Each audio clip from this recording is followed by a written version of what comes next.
RSS और BJP दोनों आज अगर टिके हुए हैं तो यह ओबीसी की ही देन है। ओबीसी जिस दिन इनके हाथ से निकल जाएगा, जागरूकता आएगी, आज नहीं तो कल समझेगा, तो फिर इनको कहीं जमीन नहीं मिलेगी, यह मेरा मानना है।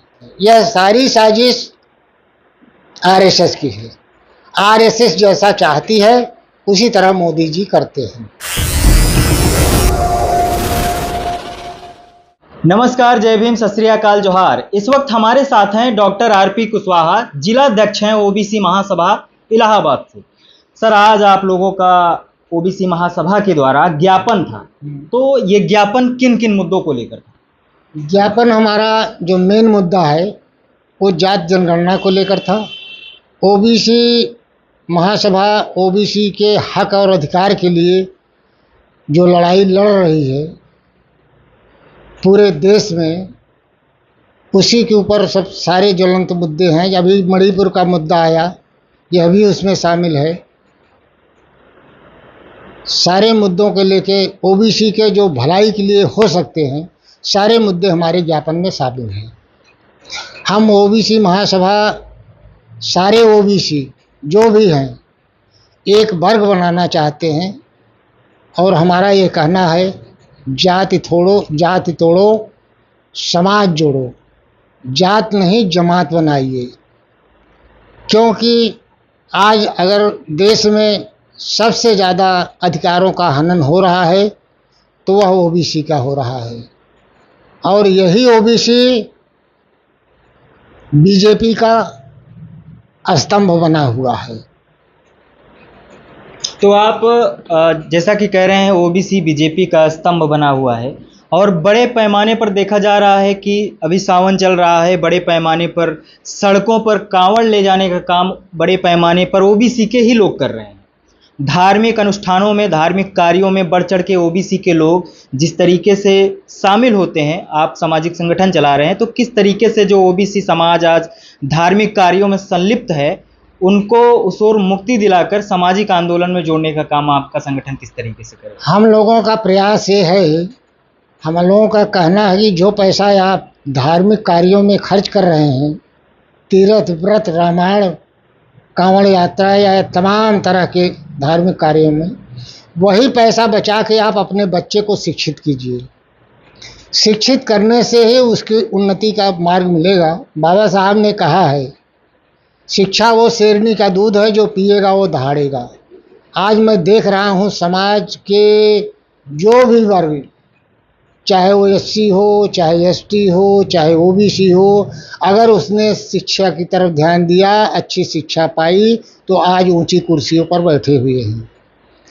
धार्मिक जिस ढंग से आज इधर 30-32 सालों में, यानी सन 1990 के बाद जो धार्मिक प्रवृत्ति बढ़ाई गई, धर्म के प्रति इनको मोड़ा गया, यह इनको एक तरीके से धर्म के नाम पर गुलाम बना लिया गया है, और उसी से आज बीजेपी इतना पुष्पित और पल्लवित है।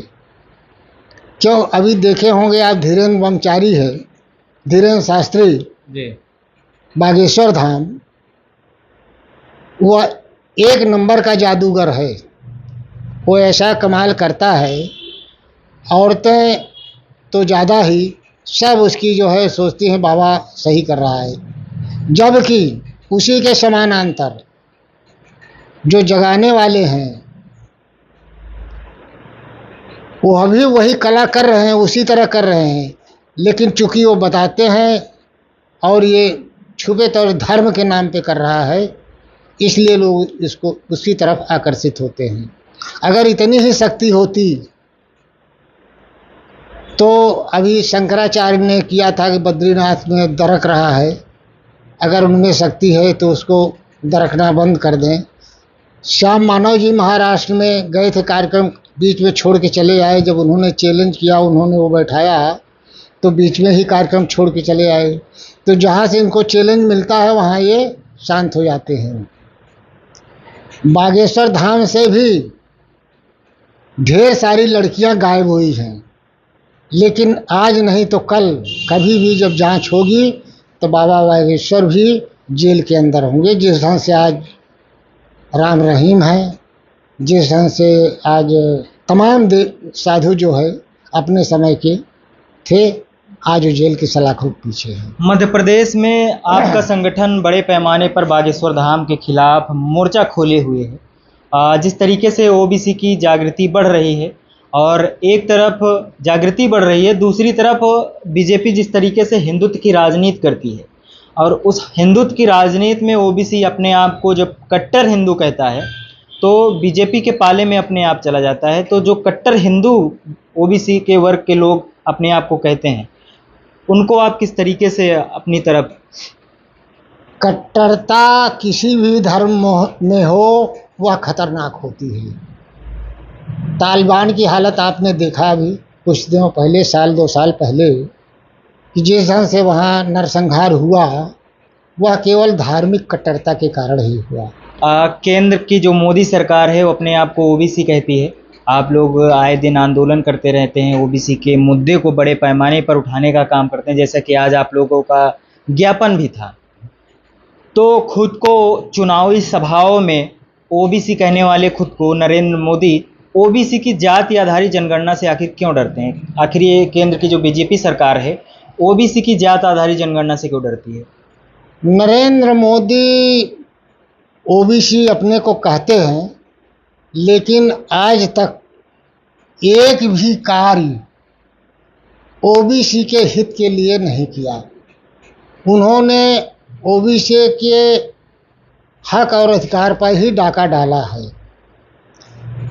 मैं इस बात को नहीं मानता हूं कि नरेंद्र मोदी यह कर रहे हैं। यह सारी साजिश आरएसएस की है। आरएसएस जैसा चाहती है उसी तरह मोदी जी करते हैं।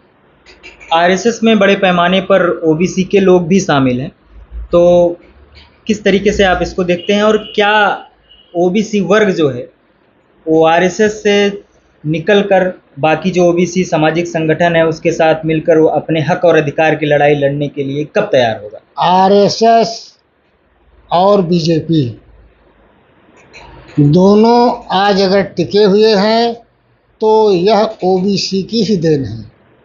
ओबीसी जिस दिन इनके हाथ से निकल जाएगा, जागरूकता आएगी, आज नहीं तो कल समझेगा, तो फिर इनको कहीं जमीन नहीं मिलेगी। यह मेरा मानना है, यह मेरा मानना है। ओबीसी समाज हाथी है,